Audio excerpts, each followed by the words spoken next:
Myslím si, že si ľudia často neuvedomujú naozaj za víziou lajkov a nejakej pozornosti na sociálnych sieťach, čo vlastne tým svojim deťom spôsobujú. A hrozne rada by som bola, aby to bolo zakázané, aby proste naozaj bolo v zákone, že nemôžeš zdieľať osobné informácie a fotky detí do, dajme tomu, ja neviem, do tínedžerského veku. Prečo by si mal? A ja ešte milujem, keď sledovala som jednu influencerku do pôrodu, pretože potom si myslím, že je totálne hráblo, že naozaj má ako krízu stredného veku. A ona, keď zdieľala to svoje ročné dieťa na internete, tak povedala, že vždy sa jej spýta, či s tým súhlasí. Ako nehnevaj sa, ale proste dajte mi vidličku, nech si vypichnem oko, hej, pardon. Přijde ti to? Toto? Je to jako od té doby, jak říkám, jak jsi mi na to upozornila. A to člověk může vidět jako milion dokumentů, že jo, o tom, jaký tam jsou predátoři a takovýhle věci. Může. Ale stejně jako, furt tam jako vidíš to prostředí, i když koukáš jenom na tu obrazovku, tak vidíš jenom, jako, vlastně jenom tu obrazovku. Občas sa stane, to dieťa, ktoré ty považuješ, pretože pre teba je najkrajšie, najmilšie, najmúdrejšie, tak jednoducho má nejakú odchylku vizuálnu od ostatných detí. A tam si myslím, že to je naozaj ako hodenie do takého toho gladiátorského ringu, že poďte a naložte mu, čo znesie. Já si říkám, jestli to ty děti jako vnímají, když už nevnímají to, že se dávají na ty sítě. Ale tak si zober, že chodia do školy, proste deti sú strašne zlé. Ja si myslím, deti sú zlé, ich rodičia sa doma o tom rozprávajú a to si myslím, že to je ako úplná katastrofa. Čiže toto je jedna z vecí, ktorú som si stade zobrala. Potom aby som si veľmi dobre premyslela, čo na tie sociálne siete dávam, pretože cancelled culture, hej, že čo ak na mňa niekto vytiahne spred 10-20 rokov proste video a teraz poďme ju zbičovať za nejakú chybku, ktorú urobila. Vieš? Už keď chceš natáčať ten svoj život, tak s tým prichádza bohužiaľ nejaká online zodpovednosť a musíš byť pripravená aj na takéto situácie a ja verím, že to majú teraz veľmi ťažké. Pretože zrazu z toho obdivu, ktorý majú, tak je tak to... oni vždycky byli takový kontroverznější spíš než ten obdiv. Boli, ale myslím si, že im to bolo ako šumafuk, pretože z toho profitovali, ale toto jasne, si nemyslím, ako že bol dobrý marketingový ťah. My nechcem radit, ale příště už to nedělejte. By sme vám mohli povedať náš názor profesionáliek. Jestli chcete online kurz, môžeme sa domluvit. Čiže toto som si zobrala a asi ty, Brďo, nemať malé deti po 50-ke, lebo už tá psychika je niekde inde. Ale ja to myslím naozaj v dobrom, pretože si zober, že ale jo. Ja sa už teraz cítim staro a no tu mám teď unavená. Čerstvých 34. Už deň. Všechno nejlepší. Ďakujem. Čo som to vravela, prosím ťa? Že už mám 34 rokov a už teraz sa cítim naozaj stará na niektoré veci. A ja si neviem predstaviť, že toto by som musela riešiť. Vieš, tieto výbuchy, emocionálne výbuchy, ktoré prirodzene patria k vývoju toho malého dieťaťa, že by som to musela riešiť po 50-ke. Už teraz si prídem, že by som mala možná, že viacej fyzického aj psychického zdravia pred tými 10 rokmi. Jo, ale to je dost možný. To já vždycky počúvám, že to tak je. Že ty mladší jsou takový, ježiš, no tak to je úplně jasný. Že majú viacej energie a tak ďalej. No, tak to je úplně jasný.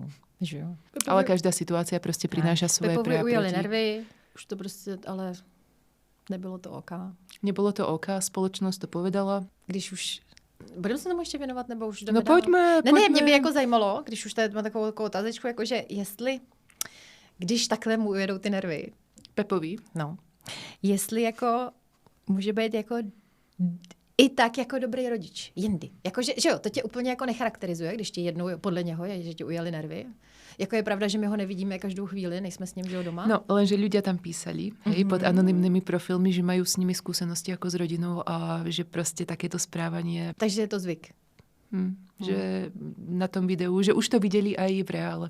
To, čo počuli na tom videu. No jenom, ale bych chtěla ještě teda dodat, že to asi jako není jako ona jediná rodina, jako ojedinělej případ toho. Nie je, určite nie je, ale poďme sa napríklad sústrediť na ľudí, ktorí proti tomuto bojujú. Poznáš, ja to teraz zoberiem takou obkľukou Jirku Krále. No.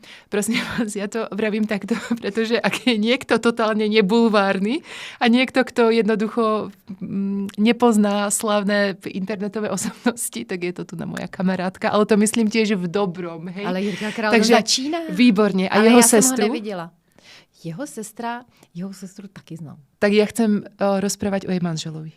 No a on je psycholog, ne? Áno, on je terapeut, ja ho milujem nadovšetko, akože v rámci samozrejme ľudskosti. Jaký miloučkej. Jo, taký hlas má, taký veľmi zvláštny hlas, ale dlho som si zvykla na ten hlas, ale teraz... Já ho neposlouchám, ale párkrát jsem ho slyšela. Musíme povedať, že ho počúvam. Ježiš, já ho poslouchám vlastně od rána. Pardon. Dneska jsem ho poslouchala 4 díly jsem poslouchala. Jednoducho je to terapeut, ktorý dáva to dobré posolstvo. Inak Kvapa, hej, dáme to dole niekde, ak by si ho náhodou niekto chcel pozrieť, pretože veľmi sa mi páči to, čo robí a myslím si, že to robí veľmi dobre. Dáva spoločnosti jednoducho obraz, že to, že si otec, tak sa nemusíš správať takto, aby si kričal na svoje deti, že sú píku a neviem čo všetko. To, že si otec, znamená, že aj ty s tými deťmi môžeš tráviť čas, že aj ty máš obrovský vplyv na to ich dospievanie a tak ďalej a že nie všetko musí zabezpečovať matka. A hrozně se mi páči to, čo robí. Je to příjemný. Mě teď úplně vytanulo na mysl, ale to je strašná EZO věc, že můj manžel jednou chodil na takové jako hodiny křesťanství, když to tak řeknu. A pamatuju si, že jednou přišel domů a říkal, že ten pán, který ho tam jako učí, nějaký papež, nebo já nevím, jak se tady v tom orientuje, tak říkal, že správný otec vždycky bije svého syna. Ale vem si, jako, jak je to zakotvený. Bože, nebol to kamarád Tokta. To byl Kokta. To byl papež Kokta. Papež Kokta první. Pepa první. Papež Pepa. Z Prahy 6. Ne, ale vem si, jak moc. Jakože mně přijde, že my už žijeme v takové té bublině, kde všichni kolem nás nám říkají, jako Ježišmarja, ptejte se těch dětí, kam, když to přeženu, ptejte se těch dětí, kam chtějí na dovolenou, podle toho jděte na dovolenou, že víš, takový až moc, jak, nebo ne až moc, ale tak jako, jo, zahrneš je do toho. Jednou, ale to je bulvární. Já mám bulvární příhodu. No, já jsem byla na hřišti. S Hanichovou? Ne. Hele, znáš Rychlýho? Hele, Rychlej, on byl v 90kách strašně vtipnej. Rychlej a vtipnej. No nicméně má syna a on je herec. No a on tam byl se svojí manželkou, myslím, já nevím, jak to mezi sebou mají, a měli tam 2 děti. A tak měli tam takovou asi jako rodinnou poradu, to já, když vidím někoho známého, to já hned jako poslouchám, že co dělají a tak. A oni určitě poslouchají, co dělám já, protože jsem taky známá, že 200 lidí mě zná. A ty tam seděli a oni pozvali jako ty své děti, takhle jak se tam hráli. A já teda nevím, kolik jim mohlo být, ale tak třeba jako, já to nepoznám, 5-6. A oni se jich zeptali, jestli jako chtějí dalšího sourozence. Mm-hmm. A to mě přišlo hrozně zajímavé, protože já jsem si nikdy žádného mýho dítěte nezeptala, jestli chce dalšího sourozence. No mně to přišlo zajímavé jako ptát se na tu věc, která jako vlastně mně přijde jako z toho mýho pohledu 90kovýho je vlastně jenom v tvojí režii jako rodiče. Mm-hmm. Víš? A oni vlastně i... Že chceli názor oni tej malej názor dušičky. I té malé dušičky. No a čo děti povedali? Jedno, že ne a druhý nějak odběhlo nebo něco takového. Nicméně jsem je teďka viděla a mají to 3. dítě. Tak já úplně, No to znamená, že na názore detí vlastne nezáležalo, ale aspoň sa spýtali. Oni to vysvětlili. Môžeš sa ich aspoň spýtať, alebo im môžeš ako Pepa povedať, že je pí a prostě... Když se špí, bude mít 3. Presne. No ne, já jsem tím se chtěla dostat nazpátek, jo, že my jsme v té bublině my těch mladých, jo, kterými vychováváme ty děti, kteří jsou normální lidi a my víme, že to jsou lidi a správáme se k ním tak, jak bychom podle nás měli. Mm-hmm. A to, co my jsme se naučili, to, co se nám nelíbilo na tom našem dětství, tak teďka neděláme ideálně, že? Mm-hmm. Ale právě když už jsem mluvila o tom papežovi Koktovi, tak chci říct, že pořád ty názory I když je to teďka v nějaký té ústavě nebo co, nebo nějaký zákon o tom, že se nemají mlátit ty děti, tak jako kdyby se ty děti nemlátily, tak tam ten zákon jako není, že jo? Presne, jo, jako je to furt ta naše bublina i toho, podle mě i toho velkoměsta trošku je taková, jako na Praze 6, teda, ne? No ale ja som iba chcela povedať, aby som sa ešte veľmi rada vrátila k tomu Kvapovi, pretože podľa mňa sa často nedostáva akože pozitívneho slova alebo vďaka týmto ľuďom, ktorí robia takú tú veľmi dobrú činnosť, či už na sociálnych sieťach alebo v bežnom živote. A ja ti chcem iba ukázať, že aký vplyv to má aj na takých tých tichých poslucháčov. S mojím psychiatrom sme nazvali moju výchovu, v ktorej som žila, slovenský folklór. To nazval on, pretože to boli proste tresky, plesky a tak ďalej. Od rána do večera. Áno. Tým, že som v tomto vyrastala, tak mi prišlo úplne prirodzené proste fyzicky trestať aj moje dieťa, ktoré bolo ešte len v plánoch. Lenže ten Kvapa začal vravieť, alebo začal prehovárať do duše, proste začal využívať tie svoje sociálne siete, aby zveril nejaké posolstvo. A proste on ako terapeut povedal, že každé fyzické násilie páchané na deťoch má svoj dopad, že proste žiadny fyzický trest nevedie k ničomu pozitívnemu. A ja si vravím, nekecaj. To je zajímavý, to je jasný. Mě překvapil, já jsem dneska ten můj manžel, opravdu, já se k němu budu vracet. A když mi řekl, že si nepamatuje ani jednu věc, nebo ani jednu chvíli, kdy ho jakoby jeho mamka třeba plácla přes zadek, nebo... Že si to nepamätá. Ne, že to na něm nenechalo podle něho. Takový velký dopad jako to, když třeba na ně byla naštvaná. Jo, jakoby potom takový to psychický... To psychické týranie. Já tomu nechci říkat úplně týrání, protože mám svoji tchýni A ráda, tak ona se týranie, pozerá. ale To je nic psychické páchanie na deťoch, za ktoré by podľa novely išla do basy, ale Ale protože nám hlídá děti, tak ne. pretože to nedala na Ornella R, tak prostě do basy nepůjde. Ale mě to jako překvapilo, jako, že vlastně se i zapomíná i na to psychické týrání, což vlastně, že ho Kokta jim nedal na zadek, ne? On jim prostě jenom řekl, že... On jim Jenom. Ano. On jim jenom řekl vlastně. Víš, že taky jako ten level podle mě ani tady ty starý lidi Vidíš? nemusí vidět. Ja si myslím, Že že, to vlastně oni, úplně stejný. že oni ho absolútne nevidia, že No. oni naozaj sú tak zaciklení v tom svojom týraní tých malých duší, alebo nie týraní, ale Podle mě oni jednoducho... to ani neberou jako týrání. Oni Podle to, mě oni to berú ako tak- prirodzenú mně se líbil súčasť. ten folklor. Slovenský. To je ten folklor. Československý folklor. Povedal ti manžela nejakú konkrétnu skúsenosť? Ne. A máš ty nejakú? Ako Jako z nejakú mýho? psychickú, na ktorú si pamätáš? Já si to nepamatuju, to je prasknu moji mámu.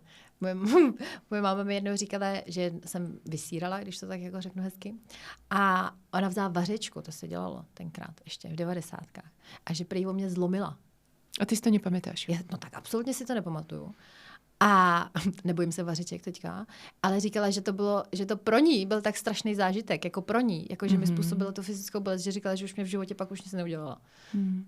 Jo, jakože ty nervy jako ruply, ale jako měla Ale tu tak si sebereflexi zober, takovou, že fakt, že pro ní, jako to trpění jejího milovaného jediného dítěte. Ale keď to dieťa máš rada, tak jednoducho dieťa, ktoré nie je zvyknuté, dajme tomu na fyzické násilie, tak viem si predstaviť, že ho to proste aj prekvapí, ako mám teraz malé dieťa, hej, ktoré keď zažije nejakú skúsenosť, ako napríklad keď spadne z gauča, alebo tak úplne vidíš tú hrôzu v tých očiach. Že takto, keď sa na teba to dieťa, ten tvoj milovaný tvor pozerá potom, ako mu ty fyzicky ublížiš, úplne chápem tvoju mamu, že to v nej zanechalo proste niečo, na základe čoho to už nikdy neurobila. Ale pak si třeba pamatuju, když se třeba někdy nebavili jako rodiče mezi sebou, tak to bylo strašné. To bolo, áno. Ježišmarja, to bylo strašný. Takéto ticho a napätie. Ticho, napětí. Fuj. Áno. Ne, jako já bych ráda k tomu fyzickému dala i to psychický, protože to kolikrát, to v tobě zanechá takovej, jako co si musíš psychiatrů, psychologů řešit, že? Já nevím, možná to fyzický třeba, víš, jak se říká, jako, že máš nějaký trauma a zapomeneš to. Víš, máš to nějak, se ti to uloží do toho podvědomí, aby jako ten tvůj organismus jako přežil. Tak mně přijde, že možná tu vařečku jako můj organismus přežil jenom díky tomu, že jsem to jako zapomněla nebo vytěsnila nebo tak, ale prostě to jako psychicky se mi nestalo, jo. Ale jako by to psychický, prostě to ti udělá šrám jako někde úplně jinde, jako že Urobí. modřina se ti jako zahojí, že jo. Ale tohle jako máš furt, já třeba, to je taky zajímavý, ale to já teď to nechci nějak jako tvrdit, že to je problém mojí mamky nebo tak, ale donedávna já jsem prostě slyšela, když jsem chtěla něco udělat, něco třeba, já nevím, postnout něco na ten Instagram, jak jsem strašná instagramerka, tak já jsem doma vzadu v mý hlavě slyšela moji mámu, jak říká, ale neupozorňuj na sebe. A hlavně to nedávej na ty sítě. Jo, protože ona je v nějakým takovým, a já to úplně akceptuju a chápu to, že na sebe nechce upozorňovat, protože vyrostla, že jo, za socialismu, kdy prostě se na sebe, ideálně, aby se na sebe neupozorňovalo. A pak tady ta exploitace všeho vlastně, těch hoven, dětí a tak, je pro ní prostě absolutně nepochopitelná. Ale jako já jsem to v té hlavě měla jako tak dlouho, jo, jakože já jsem si třeba chtěla něco koupit na sebe a opět jsem slyšela teda Kláru, ježišmarja, teda to je ale hodně výrazný, víš, že jako, já musím říct, že nejenom teď fyzickýma činama prostě, ale i tím, co jako hovoříme a nemusíme ani říkat těm dětem jako nějakýma sprostýma slovama, ale jako i to, jak třeba o nich mluvíme, jako ty jsi říkala podle mě minule, že o tobě třeba mamka mluvila s někým a ty jsi to slyšela, když jsi byla malá. Ja som bola už dospelá. Ježiš! Ja som bola už dospelá a prosím ťa, moja mama normálne vyprávala našej rodine, hej, že nie som jej krvná skupina.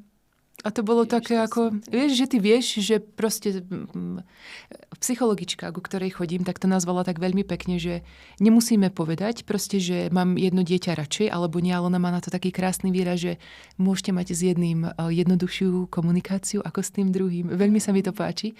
A z mojej súrodeneckej dvojky ja bola tá, pre ktorú, pre moju mamu tá komunikácia bola ťažšia až žiadna. Vieš, ale počuť to, zabolelo ma to veľmi. To bylo skoro, jak když vidíš koktu, jak říká hnusný slova, že když to vidíš jako v reálu. Snažím zameriavať sa na tie pozitíva, že proste áno, máme určitý typ vzťahu, ktorý proste nefunguje, nikdy nefungoval.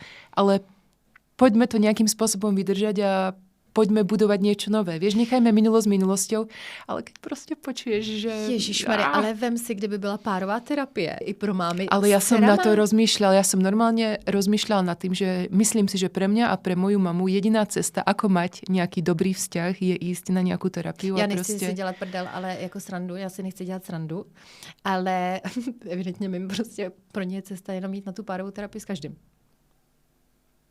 Myslíš? No a co? A mě by ještě zajímalo, když se vrátíme k tomu dětství tvýmu, aby jsme opustili ty sítě.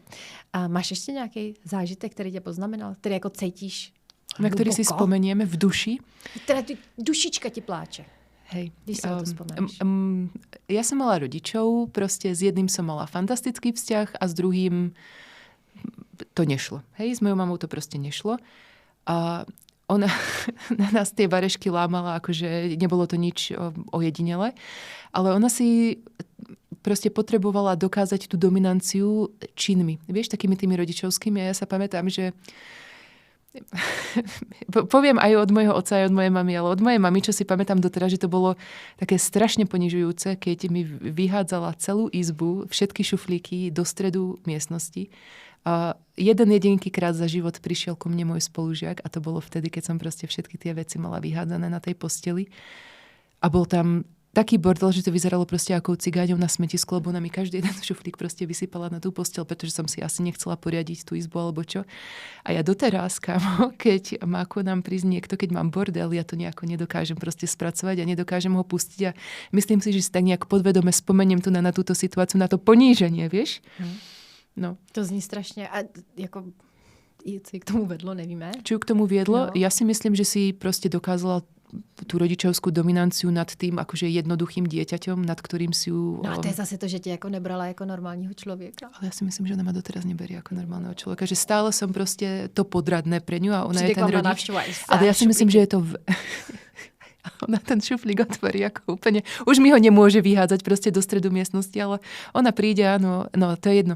Ja som iba chcela povedať, že tu na tejto situácii mi príde veľmi zaujímavé to, že už teraz, keď sa dostávame, už proste my sme dospelé ženy, ale ja si myslím, aspoň u mňa moja mama neberie ako proste dospelého jedinca, ku ktorému by ona mala mať, Pane Bože, dokonca úctu. Akože ona tá boska moja, vieš? Ja ještě teda poslední možná věc. A to je hodně osobní. Mm-hmm. A moje máma minule viděla ten podcast asi jenom 10 minut, podle mě to nevydržela celý. A takže nakonec jsem... Že to nebavilo? Tak ona má jiný asi zájmy. Ona je určitě jeden z těch falošných profilů. Ona tam sleduje jeden z těch troch.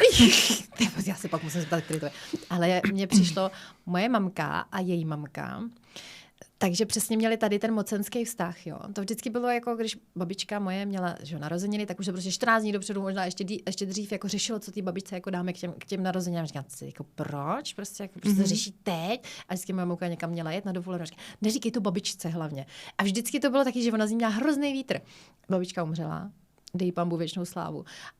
Jako mámě to bylo extrémně líto, to je jasný, prostě umře ti máma a tak. Ale jako kdybys viděla, jak ono si jako na jednu stranu ulevilo. Jakože ten mocenský boj vlastně ustal, že vlastně mám úplně tak jako rozumím. Vydechla. Že je to hrozné, ale prostě, mně to že přijde se jí úplně uľavilo. nějaká karmická, prostě víš, takový to, jak jsi zatížený prostě těma ženskýma věcma, který se jako sunou. Tak niekdy proste jediný možný je proste... A dneska som napríklad nad tým rozmýšľala, pretože z toho okolností moja mama ku nám príde na návštevu a ona má tak nádherný vzťah s mojím dieťaťom, že to je proste... Veľmi pekne sa mi na to pozerala, že si vravím, že zase sú oni v takej pozícii, že mama dominanta a dieťa, ktoré si nemôže nič dovoliť, pretože to je tá babička, hej? Lenže to dieťa príde do tínedžerského veku, príde proste do fázy, kedy bude mať svoj vlastný názor, kedy už to možná, že nebude korešpondovať s názorom tej mojej mamy. A čo budú robiť? Na toto som veľmi zvedavá. No ale to já bych tomu chtěla ještě říct něco. Ale myslím si, že jak ty si měla problém, nebo máš, že jak ta komunikace mezi váma není tak jako ideální, tak vem si, že to tvoje dítě je úplně jiný člověk a třeba ta komunikace s ním bude úplně ideální. Ale ja nemyslím ako mňa a moje dieťa. Ne, já myslím tvoje dítě a tvoji mámu. Aha. Že ono to nemusí být tak, že ty s ním máš takovýhle vztah, tak to tvoje dítě s ní bude mít úplně stejný. To nebude. Prostě ona je jiný člověk. Jasne, A dejme tomu, že ona bude úplně jako s ní jako vibovat jako až, že to je takový to jo, moje milovaná babička, co když to bude jí milovaná babička. Myslím si, že bude. No já si taky myslím, ale nemůžeš, jo zase, prostě to je přesně, proč nemůžeš brát, jako pokud nejsou úplně toxik, jako ty lidi z tvojí rodiny, proč nemůžeš brát těm dětem nějaký rodinný členy, který ty nemáš ráda. Áno, nesmíš a prostě. nad tým som sa tiež veľmi intenzívne proste zameriavala v tom tehotenstve, že som si jednoducho povedala, že občas ma hrozne trápi to, ako ma tá moja mama nerešpektuje. Vieš, ako nejakú individuálnu bytosť a povedala som si, že nech sa ku mne akokoľvek zle správa, tak jednoducho nebudem nikdy brániť mojej mame a môjmu dieťaťu, aby mali vzťah, pretože si vravím, že nechcem, aby to moje ego vstúpilo do tohto tak veľmi, že to proste ovplyvní vzťah môjho dieťaťa so svojou babičkou, pretože si myslím, že tie vzťahy sú veľmi podstatné. Obohacující na obě strany. Áno. No prostě buďte hodní na sebe, na děti. Buďte hodné, presne tak. A ja si myslím, že tak, ako si mi ty povedala, nemôžeš brať to dieťa ako svojho nejakého protivníka rovnocenného, vieš? Pretože ako si mi minule povedala, že ťa v dobrom ovplyvnilo, keď som ti povedala, že je to na dobu určitú, tak mne napríklad veľmi pomáha už teraz, keď máme doma emócie, ktoré absolútne nedávajú zmysel, ale proste sú obrovské, že si poviem, to dieťa za to nemôže. Proste tá nervová sústava sa vyvíja. Teď kolikrát někdo třeba ve stáří nemá tu nervovou soustavu vyvinutou. A nie je to ešte malé dieťa, Pane Bože. Mě by zajímalo, jestli naše diváky ovlivnila ta kauza. A v čom vás ovplyvnila Pozitivně, presne? negativně? Řekli jste Či si, ste si z nej niečo zobrali? nebo ne? Či Věděli, tiež... věděli jste o ní? Či bijete doma svoje deti? Ano, pošlete nám videa. Nie. My dáme se střih. Nie, naozaj by nás zaujímalo, že či mala táto kauza nejaký dopad na vás, či je niečo, z čoho sa môžeme poučiť. Proste poďme si to povedať navzájom. Řešíme to moc? Riešime to veľmi? Řešíme to málo? Dejte nám vědět. Dajte nám vedieť. Ale nie novinári. Novináři ne. Novinári nie. Jenom na Klára R. Tak čau, alebo mňami.